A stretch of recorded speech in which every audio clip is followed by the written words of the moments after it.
ነው አይደለም? ኢዮቤልዩ ነው?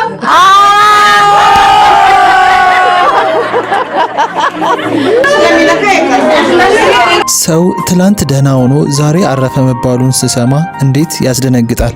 ከጓደኛችን ቴዲ ካሳ ጋር ትላንት በስልክ ስታወራ ሰምቻት ነበር ይላል አንድ የቅርብ ጓደኛዋ። አርቲስት ፍሬህይወት ባህሩ ዛሬ መስከረም 22 ቀን 2018 ዓ.ም ከጠዋቱ 3 ሰዓት ተኩል ላይ ሻወር ወስዳ ልብሷን ቀይራ ወደ መደበኛዋ ስራዋ ለመሄድ በዝግጅት ላይ እያለች ብርድ አለኝ በማለት ፒያሳ ጣሊያን ሰፈር በሚገኘው በመኖሪያ ቤቷ አርፋለች። አርቲስት ፍሬህይወት ባህሩ የቀለጠው መንደር፣ ፎርፌ፣ ረመጥ፣ ነቃሽ እና ሌሎች በርካታ በሀገር ፍቅር ቲያትር ቤት በተሰሩ ቲያትሮች ላይ ተውናለች። ለየት ይላል። ማየቱን ሳየው ነበር። ብቻ ግን ጊዜ ምን ችግር አለ? አንዴ እኮ በቁሞት ነው። በቁሞ ገባ ይሉና ወጣ ይላሉ። በቁሞት ችግር ብቻ ተይ ይቅርብኝ። ልጆችና ባለቤቴ ይጠብቁኛል።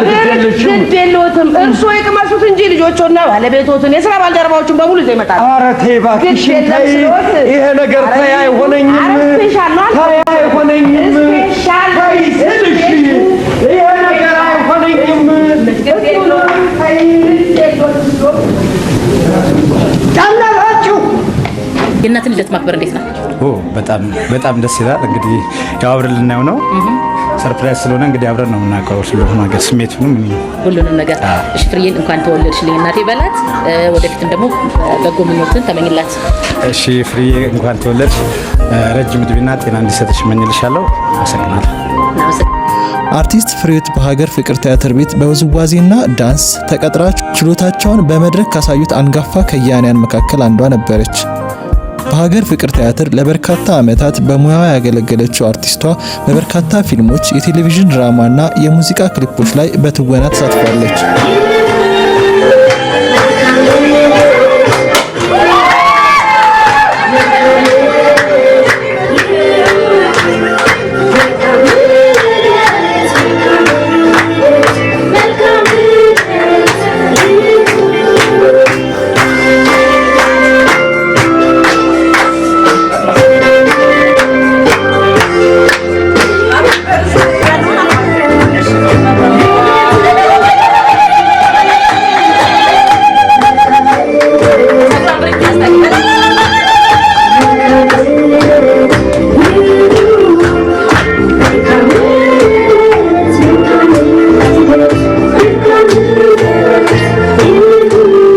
አርቲስት ፍሬህይወት ባህሩ ነገ አርብ መስከረም 23 ቀን 2018 ዓ.ም ከጠዋቱ 3 ሰዓት እስከ 4 ሰዓት ባገለገለችበት ሀገር ፍቅር ቲያትር ቤት የክብር ሽኝት ይደረግላታል።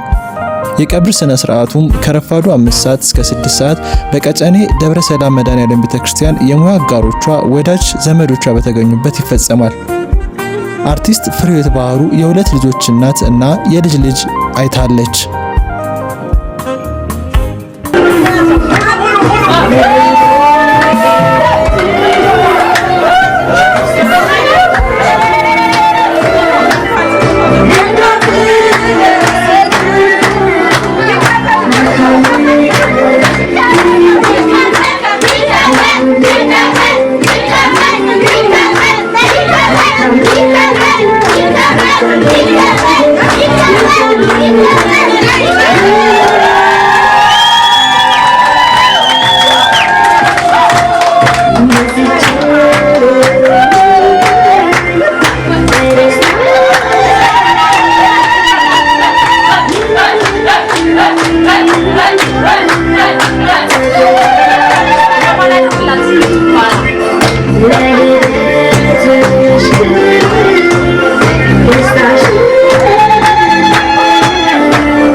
በአርቲስት ፍሬህይወት ባህሩ ህልፈት የተሰማንን ጥልቅ ሐዘን እየገለጽን ለቤተሰቦቿ፣ ለወዳጆቿና ለኪነ ጥበብ ቤተሰብ በሙሉ መጽናናትን ከወዲሁ እንመኛለን።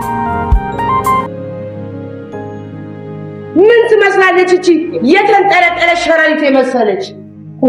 ምን ያስቃል? አሁን ይሄ ያስቃል? እሺ ሴቶች እንደው ምን ያስቃል? ምን ሰርቼ ልብላ? ሴቱ እንዳሸን እየፈላ ነው ጉዴ ፈላ ወየው ጉዴ ፈላ ወየው ጉዴ ፈላ ወየው ጉዴ ፈላ ወየው ጉዴ ፈላ ወየው ጉዴ ፈላ ወየው ጉዴ ፈላ አለት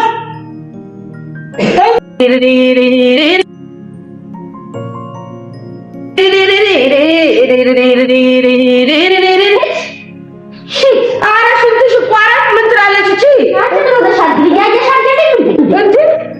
ዋና መማር በመካፈል በራፍ ደግሞ መድፋት ልከልክልሽ ነው እንዴ? ክራይ የከፈልሽ ነው እና አንተሽ ልክናቄሽ እንዴ ላይ ልደፋ አይደለም። እሺ ቴትዮ አረ እሱን ማይጅና መዘጋጃ ቤት ጠይቂኝ አይደለም የምትጠይቂኝ። እና ምን ትላለች እቺ? እጂ ሳንሳንሽ ለምን ያልከሻል? ስራ ደግሞ አንቺ እነዛ ቦዲዎችን ተማምነሽ ነው እንጂ አስገብቼ ነው እንደ ትልቅ ሳምደባል እነሱ እንዳንቺ አይነታን አሮጊት ዞር ብላ ያዩ ወይ በጣም ምደብ የኛሊ እንዴት ሰራታል? በዚህ እዚህ ለበራት መሰለኝ ተገትረሽ ጎረምሳሽን እየጠለብሽ የምትይዝ ለፓንት ያበቃውሽ እኔ ነኝ። አንደርስታንድ አረ እንደኛ ቆንጆ ሆኖ መፈጠር ነው። አየሽ ቢዝነስ ላጥ አርጎ ለመሄድ እንደኛ ቆንጆ ሆኖ መፈጠር ከዛ በኋላ ከኔ ጋር ትደራደራለሽ። እሺ ወይ እኔ ያላማራ ለላጎር ትመስያለሽ። አስተያየው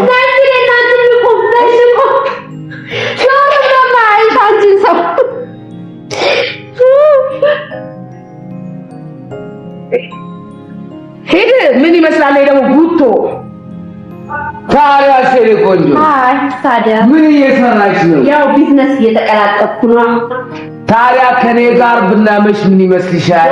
ታውን አልችለው ግን ከዛ በፊት እዚህ አካባቢ አሪፍ ናይት ክለብ አለች። እዛ ትጋብዘኛለህ። እዚህ ቅርብ አለ። እዚህ ቅርብ ነው ያሳያል። በቃ እንሂዳ። እንሄዳለን። ወይ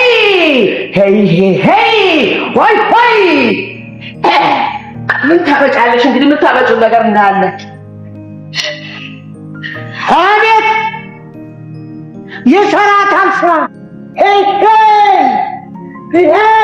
በህይወት አጋጣሚ አንድ ነገር ልናገርና የመጀመሪያ ሀገር ፍቅር ውዝዋዜ ገብቼ ሴትና ወንድ አብሮ መደነስ አለ እና ይዛኔ በጣም ቀጭን ነበርኩ።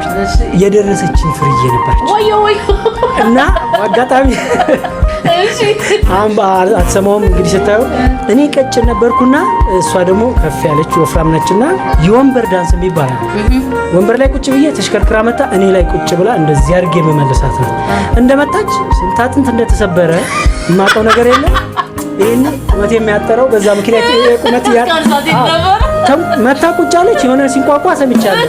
ከዛም በኋላ ግን ቁመት ያልጨመረ ይሄንን አስታውሳለሁ። ፍርዬና የመጀመሪያው አጣማጅ ሴት ተወዛዋዥ እሷ ናትና ደግሞ አሁን እኔም ይሄው መለጥ ብዬ ማድቼ ማብሬያት ስለሆንኩ በጣም ላይ ለረታውን ለመድረሴ በጣም ደስተኛ ነኝ።